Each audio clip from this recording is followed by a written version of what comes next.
We wanted to have a means of transportation that was important to the character, and we wanted to have a reason to explore the open world on the back of the bike. Because Deacon is a member of the Mongrels MC, which is an outlaw motorcycle club built around motorcycles, the bike is symbolic as well as a physical thing that he uses to survive. And that's one of the reasons why we really wanted to explore this type of a character in a post-apocalyptic setting, is because his connection to his bike is deeper, I think, than any other type of vehicle that you could have if you were just an average Joe living in this world. One of the things that we have worked so hard on in the game is making the bike fun, whether you ride a real bike or not. So with just an hour riding around on this bike, you can start feeling like you're a pro, even if you've never ridden a real bike. And that's one of the taglines for the game, is ride the broken road.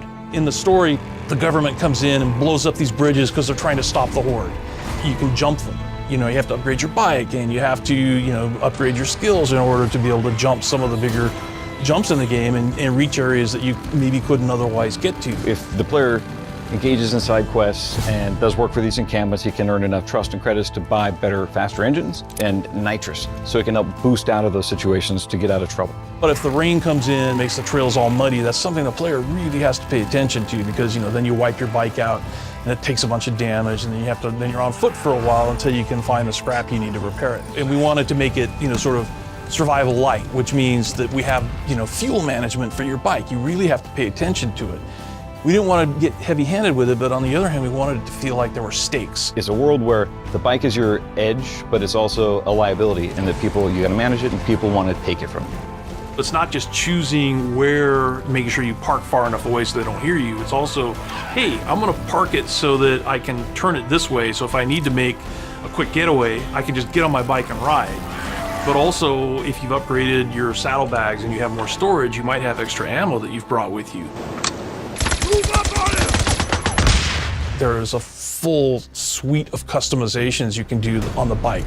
So ways to make it yours instead of just Deacon. So for example, you've got all the different color choices, all the color palettes. As part of rewards for all the storylines, we have all these decals and custom painted tanks, and all that stuff can be used for you as the player to choose how you want the bike to look. I'm excited when this game comes out on April 26th to see what combinations the gaming community comes up with.